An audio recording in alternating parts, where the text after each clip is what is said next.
Hello friends, कैसे हैं आप सब लोग। आज मैं आपके लिए मेघदूत की प्रश्नोत्तरी लेके आई हूँ।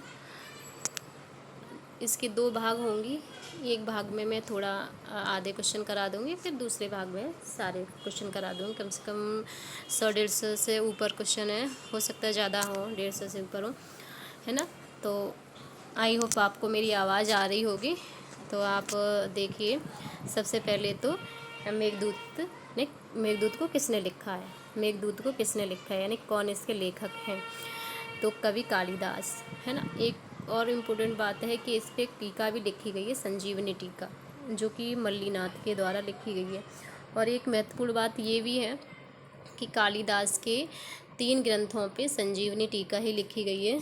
जैसे एक तो ये मेघदूत है, और रघुवंशम है, क्राता अर्जुनियम, आई थिंक, शायद मुझे ध्यान नहीं है, तो आई कैन नॉट कन्फर्म, लेकिन 2 के लिए कन्फर्म हो, ठीक है।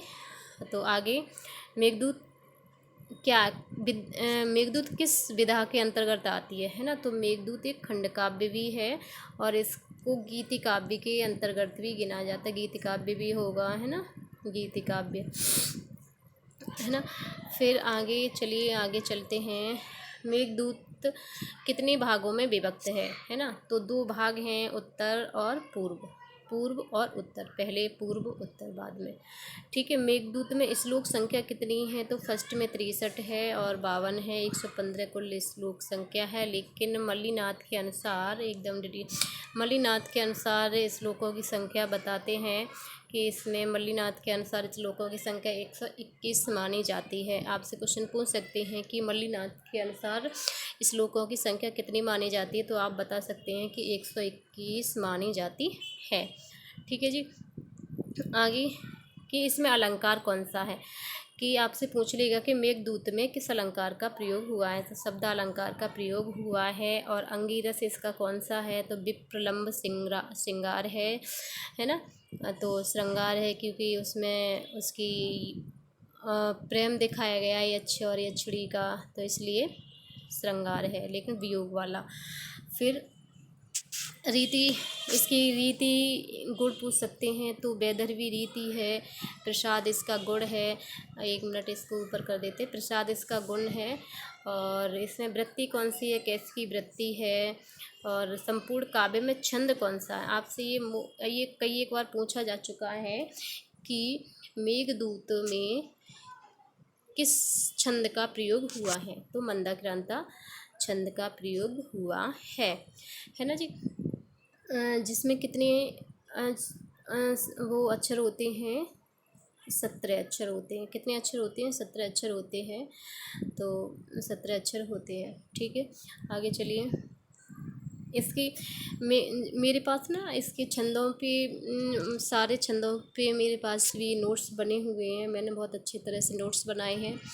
और उसके मेरे पास मंगलाचरण पे भी नोट्स बने हुए हैं। सारे सब संपूर्ण मंगलाचरण सभी ग्रंथों का है, और उसमें कौन सा छंद है, क्या है उसमें, इस तरह से मेरे पास बहुत अच्छे नोट्स बने हुए हैं। तो प्लीज़ आप लोग सपोर्ट करिए, मेरे चैनल को सब्सक्राइब कर लीजिए। और अगर मैं ठीक पढ़ाती हूँ तो प्लीज़ बताइए, ताकि मुझे भी अच्छा लगे, मुझे कोई बताइए, है ना। लाइक कीजिए प्लीज़, है ना, ताकि मुझे भी इससे, है ना, कि वो अच्छा लगता है कि कोई मुझे बताए कि हाँ चलो ठीक पढ़ाया, घर आप पढ़ाया तो भी बताना, है ना। तो चलिए आगे, एक जस्ट वेट, आगे, है ना। फिर इसमें नायक पूछेगा, नायक का नाम क्या है। तो यक्ष है। यक्ष कैसा नायक है। एक नायक की कोटियाँ होती हैं। नायक 4 प्रकार की होते हैं। नायक की 4 कोटियाँ होती हैं। एक धीरोदात्त होता है, धीर ललित, धीर प्रशांत और धीरोधत्त होता है ना। तो ये धीर ललित है ना। नायिका क्या है, नायिका इसकी यक्षिणी है, और जो कि कैसी नायिका है, पद्मिनी नायिका है। उपजीव ग्रंथ क्या, रामायण है। इसके 2 उपजीव ग्रंथ माने जाते हैं, एक तो रामायण माना जाता है ना, और एक माना जाता है ब्रह्मवैवर्त पुराण, ठीक है। 2 उपजीव इसके ग्रंथ हैं, ब्रह्मवैवर्त पुराण भी है, और ये भी है, ठीक है। रामायण भी है। आपसे कुछ भी दे सकता है, लेकिन ज़्यादातर पता है ब्रह्मवैवर्त पुराण ही देते हैं। अगर क्वेश्चन पूछते हैं एग्ज़ाम्स में, तो ज़्यादातर ये ब्रह्मवैवर्त पुराण ही मिलता है। तो आप रामायण को भी ध्यान रख सकते हैं। ठीक है, आगे चलते हैं। आगे कुबेर की सांप की घटना का वर्णन कहाँ से लिया गया था। ये तो बहुत अच्छा क्वेश्चन है कि जो कुबेर ने इसमें श्राप दिया था यक्ष को, किसको श्राप दिया था? यक्ष को दिया था, है ना। और क्यों दिया था आप सबको पता होगा, यक्ष को श्राप क्यों दिया था? क्योंकि वो अपने काम में असावधानी हो गए थे, यानी असावधान हो गए थे। उन्होंने अपना काम ठीक से नहीं किया था जो उनको काम दिया गया था, इसलिए उन्होंने 1 साल का इनको श्राप दे दिया था। किसने? यक्ष ने। ठीक है, तो अब पूछ लेगा कि कुबेर के सांप की घटना कहाँ से ली गई है, तो आप बता सकते हैं ब्रह्मवैवर्त पुराण से ली गई है ये घटना। और ब्रह्मवैवर्त पुराण के अगला ब्रह्मवैवर्त पुराण के अनुसार यक्ष का नाम यक्षिणी है। एक हाँ, ये क्वेश्चन बनता है कि ब्रह्मवैवर्त पुराण के अनुसार यक्ष का नाम और यक्षिणी का नाम क्या है। तो यक्ष का नाम हेममाली मिलता है, यक्षिणी का नाम विशालाक्षी मिलता है। हालांकि मेघदूत में नाम ना यक्ष का कोई नाम लिया गया है, ना यक्षिणी का नाम लिया गया है। इनको इसी नाम से इसमें पुकारा गया है। लेकिन हमारे जो एक पुराण है ना ब्रह्मवैवर्त पुराण, उसमें इन दोनों के नाम मिलते हैं। यक्ष का नाम अगर पूछे आपको, जैसे ब्रह्मवैवर्त पुराण के अनुसार यक्ष का नाम क्या था, तो हेममाली था। यक्षिणी का नाम पूछे इसी के अनुसार, पुराण के अनुसार, तो आप बता सकते हैं यक्षिणी का नाम विशालाक्षी था। ठीक है, आगे मेघदूतम पर मल्लीनाथ द्वारा लिखी गई टीका। मैंने आपको ऊपर ही बता दिया था कि इन्होंने संजीवनी टीका लिखी थी मल्लीनाथ ने। और मल्लीनाथ के अनुसार ही इसमें कितने श्लोकों की संख्या मानते हैं, तो 121 श्लोकों की संख्या मानते हैं। ठीक है, ये 1 बना हुआ है, आप देख लेना। आगे चलिए, आगे हैं एक जस्ट आगे जर्मन भाषा में पद्यानुवाद किसने किया था। ये भी कई एक बार पूछ सका है कि जो मेघदूत है ये ग्रंथ, इस पे पद्य में अनुवाद किसने किया था, है ना। इसको कविता किसने बनाई, तो प्रोफेसर थे एक मैक्स मूलर। ये जर्मन के थे। कहाँ के थे? जर्मन के थे। इसलिए उन्होंने इसको जर्मन भाषा में ट्रांसलेट किया था। ठीक है, कौन थे? मैक्स मूलर थे। तो आपको ध्यान रखना, ये भी कई एक बार पूछ सका है कि पूछा गया है एग्जाम में कि पद्य अनुवाद वो भी जर्मन भाषा में किसने किया था, तो मैक्स मूलर ने किया था, है ना। मैक्स मूलर ने किया था। और अंग्रेजी भाषा में पूछे इसका पद्य अनुवाद, दोनों ने पद्य में ही किया था। ठीक है, आप ध्यान रखना, दोनों ने पद्य में ही किया था, लेकिन इन्होंने अंग्रेजी में किया था। अब आपको अंग्रेजी में कैसे याद रखना है, ये अमेरिका के तो इनका नाम ही अंग्रेजी जैसा लग रहा है ना, आर्थर राइडर्स और H.G. रुक महोदय ने, है ना। इनका नाम ही लग रहा है कि हाँ ये इंग्लिश मैन रहे होंगे, तो इसलिए आप इनका ध्यान रख सकते हैं। ठीक है, आगे बढ़ते हैं आगे। ठीक है, चलिए एक जस्ट 1 मिनट जूम कर लें। हाँ, ओके। देखिए भाई, थोड़ा हो सकता है इसमें आपको साफ नहीं दिखाई दे रहा हो, लेकिन हम बताते चलते हैं, आप देख लेना। विश्व किसलय छेद पथिवंतः किसके लिए कहा गया है, ये आपको दिखाई पड़ रहा होगा थोड़ा थोड़ा कि विश्व किसलय छेद पथिवंता, यानी कि रास्ते का भोजन विश्व किसलय, जो कोमल उसकी जो कमल नाल की जो डंडी थी ना, उसका मुंह में दबाकर कौन ले जा रहा था। यानी ये विशेषण है, ये किसके लिए प्रयुक्त किया गया है। ठीक है, तो ये राजहंस के लिए प्रयुक्त किया गया है। किसके लिए? राजहंस के लिए प्रयुक्त किया गया है। और आगे एक है क्वेश्चन, दिवा कांति खंडमेकम, दिवा कांतिम खंडमेकम, शायद यहाँ पे मिस्टेक, कांतिम होगा, है ना, खंडमेकम उज्जैनी के लिए कहा गया है।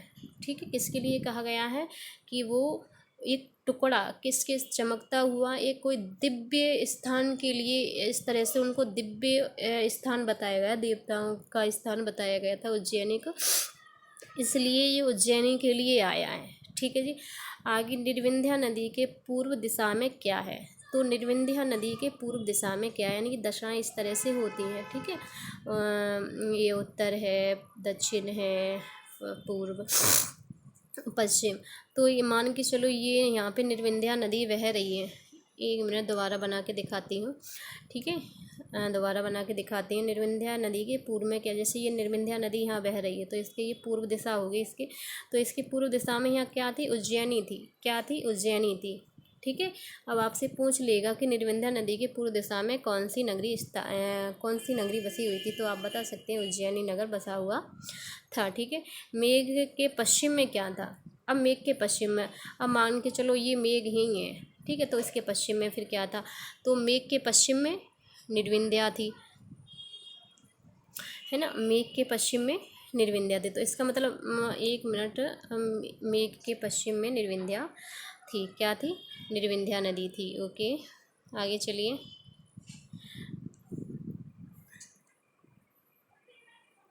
ओके, इतना ही जूम, ठीक है। अब पुष्प परिचय आता है। देखिए पुष्प परिचय, हाँ, बहुत से पुष्पों के नाम पूछे गए हैं कि नाम क्या है, उनका कलर पूछा गया है। तो मैंने एक ट्रिक बनाई थी, लेकिन अभी मुझे ट्रिक वो ध्यान नहीं है, मैंने किसी दूसरी कॉपी पर उसको नोट कर रखा था। तो वो उस ट्रिक से, है ना, आप बहुत अच्छे से याद कर सकती हो। मैंने ट्रिक बनाई थी, तो आप उससे, मैं आपको एक दिन जब कभी इसकी प्रश्नोत्तरी नहीं, इसकी कभी इसको जो इसके मोस्ट क्वेश्चन है ना, उसको ला के फिर आपको हम ट्रिक के साथ बताएंगे। मैंने भी ऐसे ही याद किया था ट्रिक के साथ। तो देखिए क्या था, केतकी का केतकी का पुष्प कैसा था, पीला था, ठीक है। केतकी का पुष्प पीला था, केतकी का पुष्प पीला था। कदम्ब, उसका कलर कैसा था, हरा पीला था। कुंद का सफ़ेद था। जपा, जिसको अड़हल के नाम से भी जानते हैं, उसका लाल रंग था। कुटुज का सफ़ेद था, ठीक है। अब इसके कुछ पर्यायवाची शब्द मिलते हैं, जैसे सफ़ेद कमल के पुष्प को और किस नामों से जानते हैं, है ना। तो सफ़ेद कमल का पुष्प होता है तो उसको कुमुद, कैरब, पुंडरीक, सीताम्भोज, उत्पल, कुबले। तो आपसे कभी कभी, वैसे ज़्यादातर पता है, ये कुमुद पूछा जा सकता, कुमुद भी पूछा गया है, ये भी पुंडरीक भी पूछा गया है। और सफ़ेद कमल, सफ़ेद कमल की नाम है। ऐसे ही यहाँ पे लाल कमल के नाम भी दिए गए हैं, लाल है, नीला है। तो देखिए इसमें आपको बताते हैं लाल कमल के पुष्प के नाम, जैसे कोकनद, अरविंद, रक्तारोहु, रक्तोपला। तो आप पता है, अरविंद को शायद हो सकता है भूल सकते, बाकी तो कोकनंद आप ध्यान रख सकते हो कि कोकनंद, उससे जो हमने तो ऐसे याद किया था, जैसे को उसको मोर को बोल सकते, तो मोर की चोंच लाल, आई थी लाल। और इस तरह से लाल कमल हो गया, रक्त माने लाल होता है, रक्त, ये तो आपको सब याद हो ही जाएंगे, है ना। फिर नीला कमल को क्या क्या नाम दिए जाते, इंद्रीवर, नीलाम्बुजम, ठीक है। तो इस तरह से ये नाम दिए जाते हैं। अब आगे चलिए, संध्या के समय विकसित होने वाले सफ़ेद कमल का क्या नाम था, तो ये सौगंधिक कहलार, ठीक है, कहलार। आगे, यक्षों के स्वामी, आगे बढ़ते हैं। यक्षों के स्वामी कुबेर ने यक्ष को क्या शाप दिया था और कितनी वर्षों का शाप दिया था, तो उन्होंने, पता है, उन्होंने कहा था कि तुम अपनी प्रिया से, यानी यक्षिणी से, अपनी प्रियतमा से दूर हो जाओ, विमुक्त हो जाओ, है ना। उन्हें ना 1 वर्ष के लिए उन्होंने श्राप दे दिया था। फिर अगला क्वेश्चन बनता है, यक्ष कहाँ निवास करता था, तो यक्ष कहाँ निवास करता था, उन्होंने जब उनको श्राप मिला था, तो जब उनको श्राप मिला था तो वो कहाँ गए थे, ठीक है। तो रामगिरी पर्वत पर उन्होंने आश्रम बनाकर वो रहने लगे थे, ठीक है। आगे चलते हैं, आगे जस्ट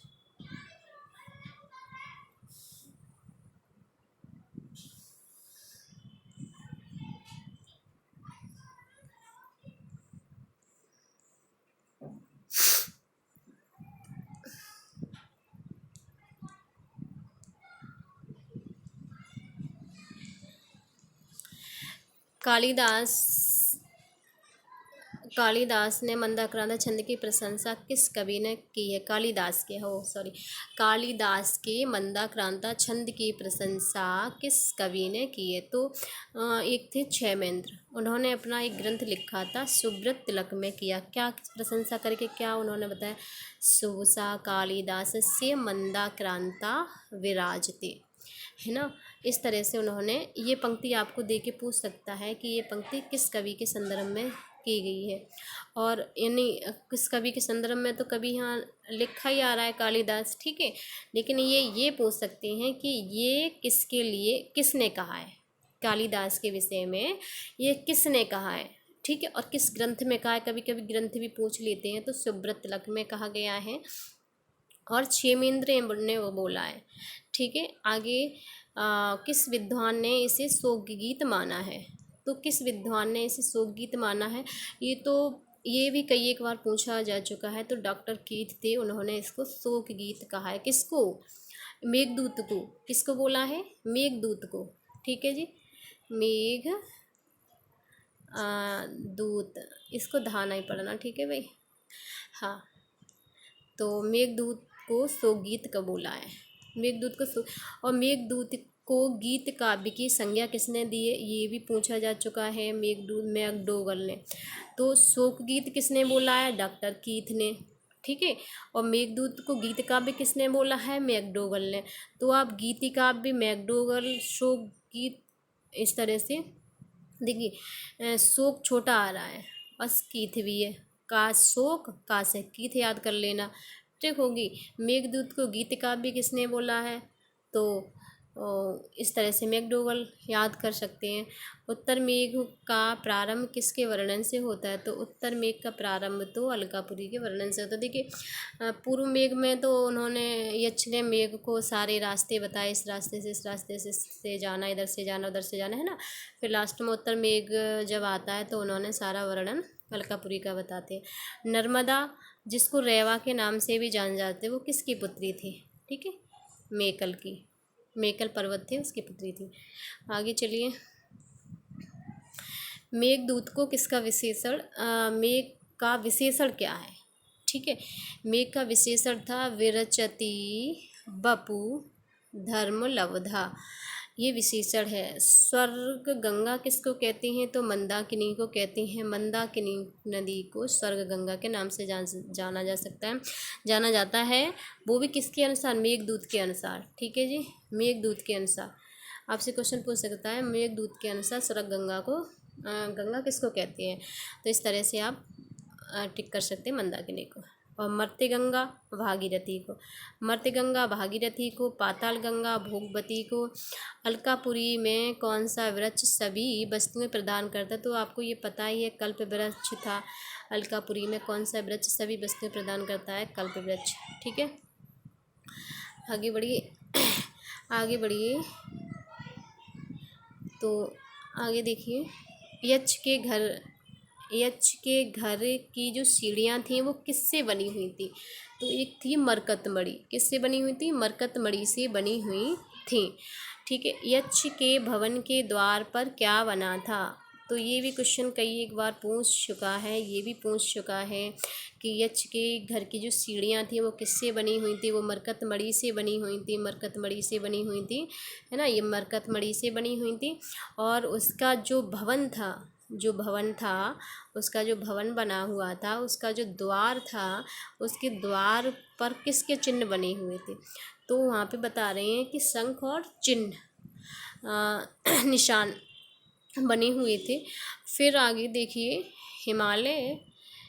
हिमालय की वायु किस दिशा में बहती थी? दक्षिण दिशा में बहती थी, है ना, दक्षिण दिशा में बहती थी। आगे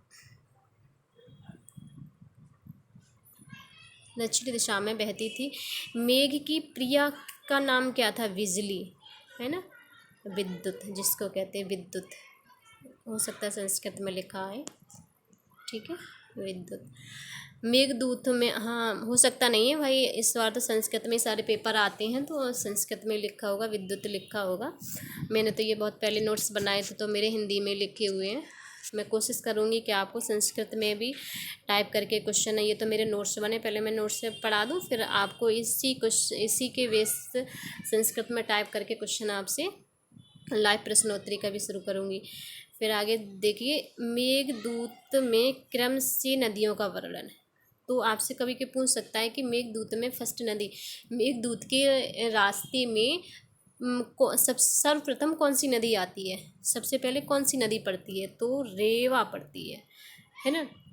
फिर आपसे कभी क्रम भी पूछ सकते हैं कि मेघदूत के अनुसार मेघ के रास्ते में है नदी किस क्रम में आती है ना, इस तरह से। तो सर्वप्रथम रेवा, फिर वेतवा, फिर निर्विंध्या, फिर सिंधु, शिप्रा, और ये इधर कौन सी नदी है, एक मिनट, गंभीरा है ना, गंभीरा नदी, चरणवती नदी, सरस्वती, फिर गंगा, फिर एक हाँ यहीं तक इनका होता है। ये तो ये दसपुर ये वो हो गया, और जो चरणवती नदी दसपुर में बहती है, और जो कुरुक्षेत्र में सरस्वती नदी बहती है। इस तरह से हमने इसका नोट्स बनाए थे। तो आई होप आप लोगों को ये सब पसंद होगा। तो अगर पसंद आए तो वीडियो को लाइक करना, शेयर करना, और प्लीज़ सब्सक्राइब ज़रूर कर लेना। प्लीज़ आप लोगों मुझे भी थोड़ा आप वो सपोर्ट करिए, ताकि मैं भी अच्छी अच्छी वीडियो आप लोगों के लिए ला सकूं। तो ओके, चलिए बाय।